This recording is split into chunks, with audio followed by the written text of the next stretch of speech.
On this episode of ResiWeek, Best Buy has unlimited total tech support for $200. The passing of Titans and Echoes are recording you and sending it. All this and more on this episode of ResiWeek. The network for the AV industry. What are you listening to? This is AV. This is AVNation. This is AVNation. This is ResiWeek, episode 121, Name Defendant. Support for AVNation is brought to you by Atlas IED, innovative audio solutions for every business environment, and by Draper. Welcome to ResiWeek. This is your weekly wrap-up of all the latest news and stories for the residential AV industry. I'm your host, Matt D. Scott for AVNation.tv. And today I'm pleased to be joined by Rich Fregosa. You know him as Uncle Richard. He is the principal and founder of Fregosa Design. How are you, sir? Good, mellow West Coast greetings. And before we begin, a happy birthday to you. Happy birthday to you. To you, Tim Albright. I feel like we should be doing like a mariachi. That seems fun. Oh, we should get you a hat with like moose. We're off the rails. I was just going to wish. We're done. 30 seconds in. So the person that we are wishing a happy birthday to is Tim Albright. He's the founder of AVNation, and it's his birthday today. We're recording this on May 29th. Happy birthday, buddy. It won't post until after my birthday. So. Do you feel older? Thank you. No, do you? It's every day I haven't got to that age demographic yet, so I really don't know. You were still waiting for his to drop, so yeah. And on that note, let's jump right into a story that comes to us from CE Pro. Best Buy's Geek Squad has rolled out a $200 all-in unlimited tech support plan nationwide. You heard that correctly. It's $200 unlimited tech support per year for their customers. They have been doing a pilot program for the last few months with over essentially almost 250,000 people, where they've helped them set up, troubleshoot, and fix their technology. They are planning to, again, include in-store repairs, appliance installations, computer setup, both on-site and over-the-phone support. This is all building off their existing Geek Squad technical team, which last year provided service more than 16 million times. Rich, I want to start with you on this. This has been that recurring RMR support holy grail that everyone has talked about for years within our industry, and no one seemed to implement it. Is Best Buy in the best position to do this? On one hand, yes. I would say I would be interested to know, not that they would ever divulge it, what the bulk of their service tickets are. And keep in mind is that Best Buy has moved quickly into becoming a white goods seller. So again, in the beginning, it was, you had the lines upon lines of DVDs and Blu-rays that were down. Those are gone. They're replaced now by the wall of cell phones. You had the line upon speakers that were out there. That's all now been replaced by putting Magnolia stores in there. What are the big things that they sell these days? Laptops, desktop computers, televisions, and mobile accessories. And appliances. A ton of appliances. Yeah. So for what Geek Squad is doing, if you think about it, even though they do have huge brick and mortar presence, the actual, the verticals that they're dealing with are pretty specific. So you can figure that a lot of times the Geek Squad visit is going to be reboot a router, reboot a cable modem, restart a computer, help somebody recover their photos or virusware or anything that's going on. They are providing a service that in the old days somebody may have brought their device into Radio Shack for. It no longer exists. Yeah. So that is far different of a product that you're dealing with than, say, the CI market, where you've got a distributed audio system, you've got the doorbell, you've got the video doorbell, you've got a variety of things out there that you may be servicing on a standpoint that is a lot more a case-by-case basis, where this all-in-one, I have a feeling what they did is they looked at their numbers and they said 80% of our service calls are going to be solved by sending a technician with minimal training, or phone support from a tier 1 engineer back at the office to be able to walk them through it. So, I mean, there's the possibility for, if you look at what they potentially are paying their technicians in the field, absolutely, and they're supporting their product. I mean, they're selling their product, so it is an extension of beyond their warranties, and they have a different margin, obviously based on their size, than a smaller company is going to do. Does it? Is it an apples to apples comparison? It really isn't. I think that CI and integrators or ESKIs, we'll bring that back. We're bringing it back. We're going to bring the ESKIs back. The ESKI is in no way support or endorse the use of the ESKI. Has a little bit more of a difficult road to traverse with their clients because they are dealing with more. And so, have they hit the RMR Holy Grail? No, but they're probably closer than anybody so far. But at the same time, I mean, I would want to look at, the first thing I'm going to start looking at, and I haven't had a chance to peek at it yet, is what their terms and limitations are. That's where they get you, right? Yeah. That's where they're always going to get you. So we'll see. But as a start, I mean, and again, as an ESKI, you ought to at least look at this as a lesson to be able to say, hey, look, they're offering it for X, but it only covers Y. So it's a great opportunity, honestly, to sell against it if you're paying attention. Tim, when we look at this, and Rich brought up cost, when you look through their member pricing and member benefits, it does look pretty good. But I have to look at that and say, at $200 a year, that is hopefully at best 2 service calls. How much have they hedged on this becoming a behemoth that people won't use, versus is this a loss leader for them, or is this going to be a loss leader for them to sell into other categories? No, I think the loss leader is the DVDs and the laptops and everything else. You do some quick math, and I am not a math genius, so I use my calculator for this. That is true. 230,000 people at $200 a pop, $46 million. $46 million. I actually have to disagree with Richie probably for the first time in the times I've known him. I think they have hit on the Holy Grail. Right. Now, granted, $46 million in the grand scheme of Best Buy is not going to make or break them necessarily. It may eventually. But I think they've absolutely hit on something here. I really, really do. You start talking about tens of millions of dollars in revenue. And yes, I think some of it is, to answer your question directly, is some of it is going to be, some folks aren't going to use it. That's the nature of insurance, right? And let's be frank about what service contracts are. It's a form of insurance. Right, it's a pile of money. It's a pile of time that you give, somebody, and hope that you're going to be able to use it all. Some years you are, some years you're not. From the provider's standpoint, you're going to have those outliers who use too much, and for those people you have extra fees for, and there's going to be people who don't use up to that $200 worth of value. But I honestly think the bottom line here is that $46 million number. And they're just going to look to grow that. Yeah, very good. All right, gentlemen, let's move on to another story on a bit of a sad note. And I don't want to talk about this to be sad and to mourn, but unfortunately, this past week, ViewTech lost their CEO, Howard Sinkoff. He passed away, and that's a story available on CE Pro.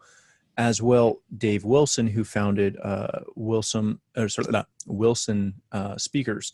Wilson Audio, he passed away as well. This is obviously, it's a sad time. Our thoughts go out to all of their family members and their company families as well, and everyone connected with them. I personally did not know either of these gentlemen. Rich, you did. You knew both of these guys. What did this generation? And again, I'm not trying to take away anything from their passing, but what did this generation do for our industry, because I don't necessarily think that it was just one person of that generation that built this industry, but gentlemen like these two, they're the people that literally founded, things that we're doing today. They were the blazing, the trailblazers that started our industry. As they're starting to, unfortunately, reach that age where they are starting to pass away, how is that going to impact the industry? Well, the interesting thing about it, and again, my condolences to their family, and I met Howard, gosh, I want to say in 1992, somewhere around there. And it was just an interesting fellow, but they represented two, almost as extreme edges of the industry, of the CI industry as you can get. And Wilson, again, we'll say they're more in the higher end and then the 2-channel audio, but they both did have presences at CD at different times in terms of demonstrations. But they were the people who founded huge industries that were known. Dave Wilson as an example. Obviously, if you know high-end audio, Wilson Audio. It's just it is synonymous in some instances. There are very few people that have a stamp from the founders and the families. You have the Dave Wilsons, the Dan D'Agostino's, the Mark Levinsons. You have these names that are synonymous with industries. Dave Wilson was one of them. He put high-end audio on the map in a lot of instances because he created works of art that represented the top echelon of their technology at the time, at the same time. And heck, the resale value of Wilson speakers is amazing. And we've been fortunate enough to work on several projects that had Wilson involved, and it's phenomenal. It was absolutely the defining point of an industry, and that doesn't come around that often. In a lifetime, much less in an industry. And so he was absolutely one of the trailblazers of that industry and making that happen. And we are seeing a complete shift from it. The 2-channel world is far different now than it was 30 years ago. And then you go with Howard, and Howard for me was, and his company, I dealt with ViewTech more than I dealt with Howard, but again, he was there. Whenever you showed up at the CDA or a trade show, Howard was there. To me, he was kind of like the blue collar of screen technology. It was there. It was the taupe. It was the khaki pants, the Docker pants of screen technology, right? Nothing flashy, nothing crazy, but it was there. And to be honest, I still have a ViewTech screen that's gone from 2 residences, from our residence, from our old residence to our residence here, and it's still kicking 15 years later. And some of the things that he brought out that we're seeing from other screen companies that, when they first came out, they had their, their Vision Art series. I might be misspeaking in terms of the studio series, right? Their art screen. Mm-hmm. It was, they threw it out, and it was a screen behind, and the paintings moved up, and some of their artwork was, it was a little bit, we're just going to put a brush here. Happy trees, lots of happy trees in terms of their artwork choices. But the technology, they filled it, and they tried to fill it at an affordable kind of lunch pail, day in, day out market, and not only in residential, but in commercial and education, et cetera. But they weren't a big boy. They've never been mentioned in the same sentence with the big boys of screen technology, but they were always there. And so to me, that is something that's equally as important, where you could make a product that isn't quote unquote the premier line, but could still offer solutions, still had a valuable place in the market, and was create lots of opportunities and work for hundreds of people. So, it is the passing, and again, as I'm celebrating Tim's birthday, but as I'm getting closer to 50 than I am 30, these are the things that we're seeing, and we are seeing that there is a shift, and that shift happens as the founders of companies are passing away or retiring, and it is moving into the hands of the second generation, or sometimes it doesn't even pass on to other family members. And so, you see that in any industry, but the CI industry at this point, let's just say roughly, we're 35 years old, as an industry, as an official industry. That's not that long, but we are now starting to see the generational shift happen. It is now getting to the point that the people who started these companies in the 70s and 80s are now getting older and are now succumbing to age or retirement or anything that goes on. So we are going to start seeing these shifts, unfortunately, happen more and more. And that also could be an exciting thing, because it is an opportunity for the way that it's always been to now be readdressed on how we're going to do it now. Yeah. But yeah, it's I'm not going to get too melancholy about it, but it is sad. It's for me, again, I started, I was 20 years old when I met a lot of these guys, and it's mortality does set in. And so you can only hope that for me, they made an impact on my life, on my business, and my ability to do what I do. So I'm personally grateful to both of them, and I wish nothing but happiness and peace to their families. Tim, as we look at the shift, many of them, not just some, many of the founders of this industry and of these companies, they were incredibly innovative, incredibly forward thinking before their time, technically, in a lot of situations. Are we on the verge of losing some of that? Well, we're on the verge of losing their innovations, right? I've been fortunate enough to hang out with Rich enough the last few years and listening to him provide stories of, setting up 3-gun projectors in the middle of the desert somewhere, right? These folks had unique cowboy mentality, and that's not my phrase, it's several other people's phrases, in the very beginnings of the CI industry. Now it's maturing. Right. And now it's becoming, it's not something good or bad. It's maturing into something different. And I think you're finding innovation in different ways. I'm reminded of last year's CDM when we went into the Screen Innovations booth. Right. And they had done something unique for them and for their customers. And that's getting into shades. Shades is not necessarily revolutionary. It was the way they were doing it. And I remember that Stephen Bronner from Georgia that was with us, he was very excited about what they were doing, what they were able to accomplish. So I think that you're going to have innovations in different ways. It's just not these folks. These are the founders, right? This is the equivalent of the early 1800s as you're watching the Revolutionary War heroes pass away, right? This is what that is. So it's not necessarily good or bad. It is the passage of time.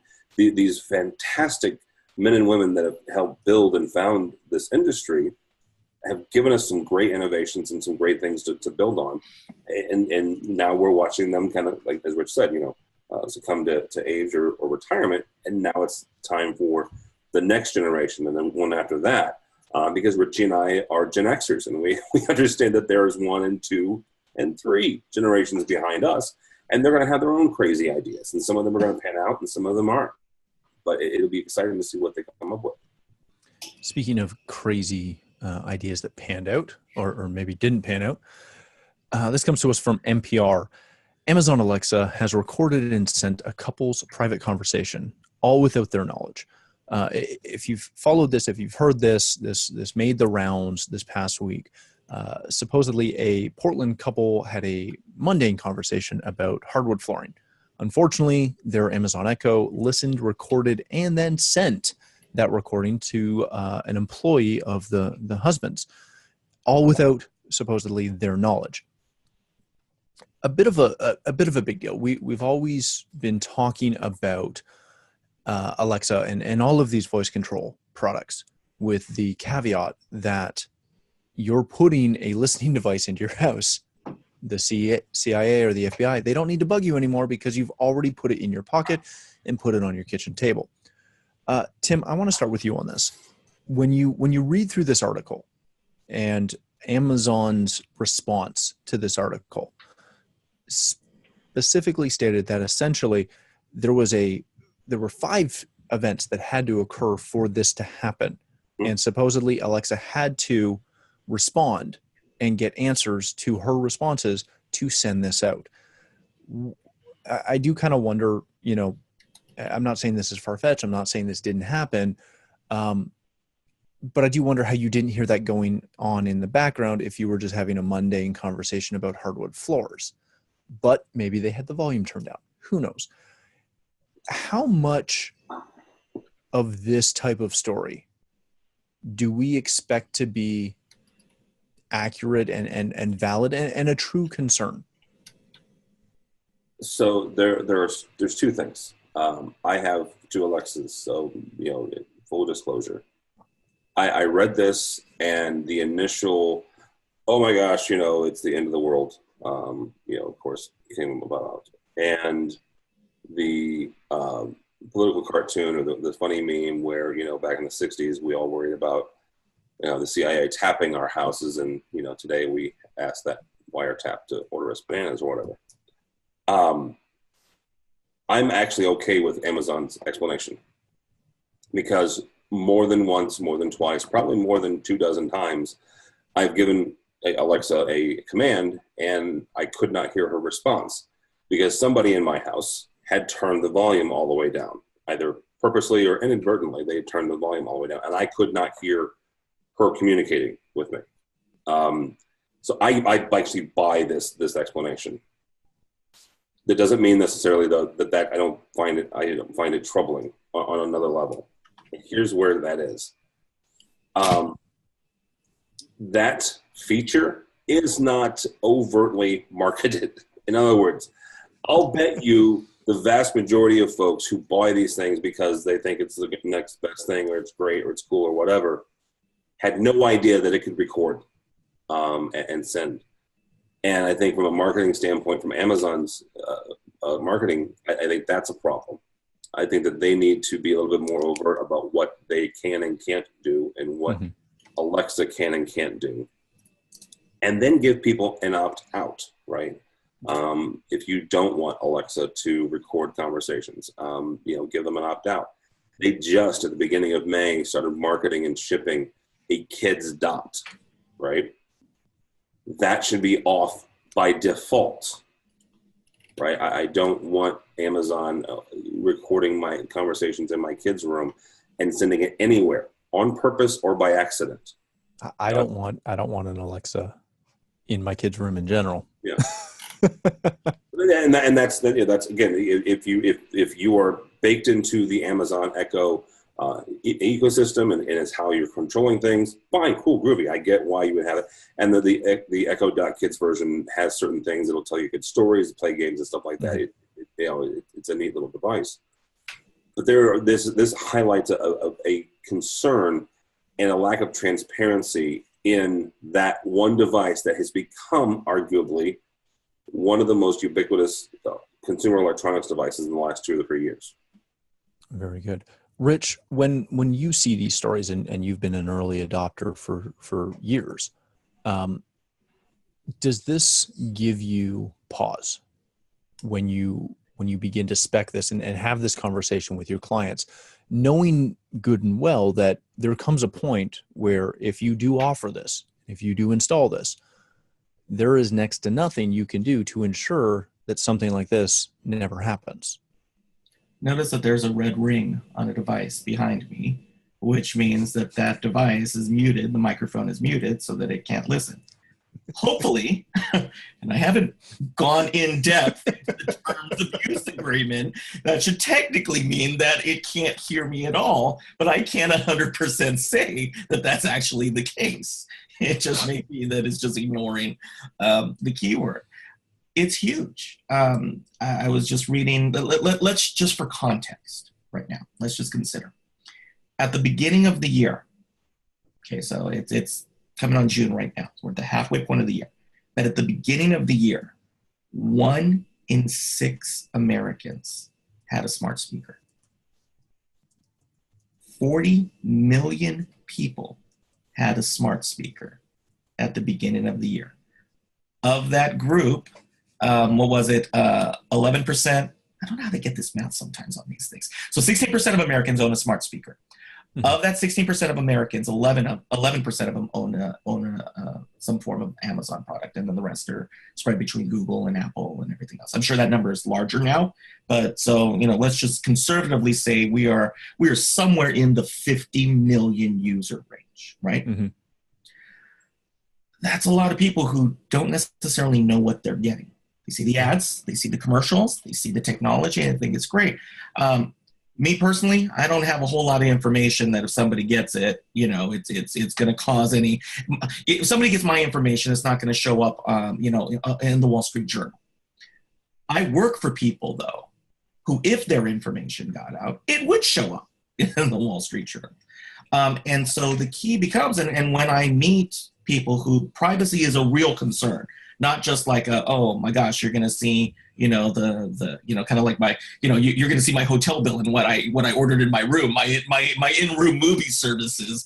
There's a difference between embarrassing and critical. And when I meet with people, and this comes up absolutely every single time now, we get about, well, what about voice? What about this? The first conversation we have is what is your privacy threshold? Yeah. What do you view as your privacy threshold? What are you comfortable with in terms of your data being available to a third party and possibly being passed on to a fourth party? And if that answer is anywhere near, mildly uncomfortable to no way that's happening, that you don't want to do it. Because again, when we have a product that is coming in and it's a low-cost product or an entry-level cost product, it's not the product. You're the product. And unless you're willing to be the product and deal with the threshold levels that come with that, then you need to be careful about that. And that is, from an education standpoint, is something that from the CI market we've been very lax in. I've got to say, when I there's Facebook groups that are posting all kinds of stuff about smart home and the smarter home and home tech and IoT and everything. Very rarely does the privacy conversation come up. And, because again, they're figuring, hey, it's a $99 this, it's a $139 this. I just plug it in and away I go. So again, let me ask you guys this then. If the privacy conversation needs to be had, and most likely isn't being had in most situations across the board from integrators, who needs to drive that? Is that something that the integrator needs to drive in communication with their legal team, which they should have? Is that something that CD of the organization needs to drive? Is that something that Amazon needs to drive? Who should be driving the conversation and explaining how to properly tell your clients, yeah, you want an Echo? You want a Google Home? You want a HomePod? All of everything you say could theoretically leave your house. How bad do you want to be a named defendant? Yeah, how bad do you want to be a named defendant? The reality is that if you are going to provide the product, if you're going to acquire the product, or if you're going to sell the product to an end user, right? There are some professional and obligations and liabilities that occur with that. If an end user makes a choice outside of your counsel, again, there's you can't force a client not to buy something. From a manufacturer standpoint, absolutely, I believe that they should be more responsible. But like anything else in a large company, they're going to toe the line as close to keeping it in the gray as possible. So let me ask the question real quick, Rich. Does this not come back to you and I talking with Mitch Klein, not last CD, but 2 CDs ago, about that middle ground of do it with me, right?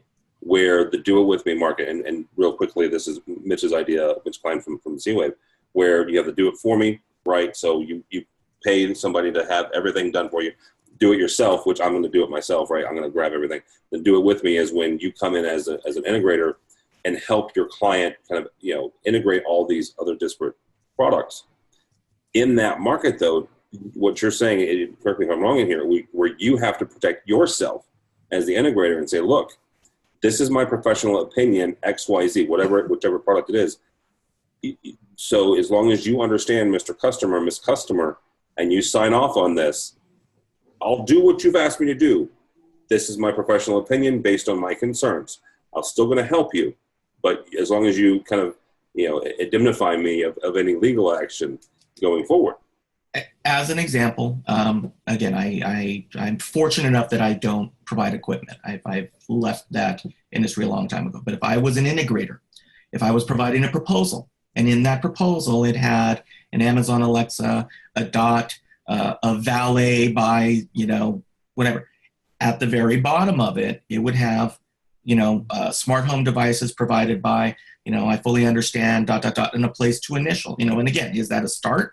Is that completely defensible? It may or may not. You're going to have to speak to your attorney and your insurance company about that. But if at any point you are responsible for acquiring a device, interfacing with the device, OFA, right? Owner provided, completely different ball of wax, right? But again, if you are directly responsible and technically profiting from a device that is being placed inside a home, you have a minimum professional obligation to do your due diligence. Because I can guarantee if somebody all of a sudden their bank records got out and they messaged their bank records or credit card numbers or whatever it happened to be, secure information to somebody, again, it's like insurance, right? You don't buy insurance for all of the times you don't need it. You buy it for the one time you do. And it is a conversation that we're having with network security these days. We're having it with IoT, where, and CEDIA is trying. More and more vendors are trying. But again, we're still behind companies who are doing, $91 billion in revenue a quarter. I mean, that's who we're still playing with. We're still being forced to play with them, and they're not going to do us any favors. So there's got to be a certain point where you've got to protect yourself, and you got to think about it. I mean, you just can't take the ostrich theory with it, because again, sooner or later, there will be a company who is going to wind up getting buried because of something like this, and they're going to be made an example of. And I truly hope that it's not, a member of our industry. Very good. And on that bright note, we're going to leave it there. Tim, Rich, thanks so much for joining us. Rich, if people want to connect with you and learn more about Fregosa Design, where can they do that? You can find me at fregosadesign.com. You can typically find me on the Twitters and the Pinterests of the world. Yeah, I'm going to start pinning now. I can't wait. Fregosa. Hopefully he pins more often than he updates his blog. Now I'm keeping it just as out of spite, just a spite. Poor Steve Jobs. It's so sad, man. So sad. It's like yesterday. It feels just like yesterday. Long story. We'll explain it some other time. But you can find me at @Fregosa or at Fregosa Design. You can find me here, also with my compatriot Steve Greenblatt over on A State of Control. And you will be seeing us later this fall. September. Technically fall. You'll be seeing us bringing some cool news coming up about what's going to be happening in the fall. Very much so. Tim, thanks again for joining us. Where can people connect with you? Well, and if they're watching this, sometime the next week or so, they can catch me in Vegas. Infocom 2018. But you can go by the website or Twitter's TD Albright, Tim David Albright. Thanks again for joining us. For myself, if you'd like to connect with me, you can find me at Matty Scott on Twitter and every other social platform. But more importantly, please stop by AVNation.tv. You'll find this show as well as a wide variety of our other shows with all the verticals that we cover. When you visit the site, please take a moment to check out our underwriters. We are extremely thankful for their support and ask that you support them as well. Thanks again for watching. That's all the time we have for this episode of ResiWeek.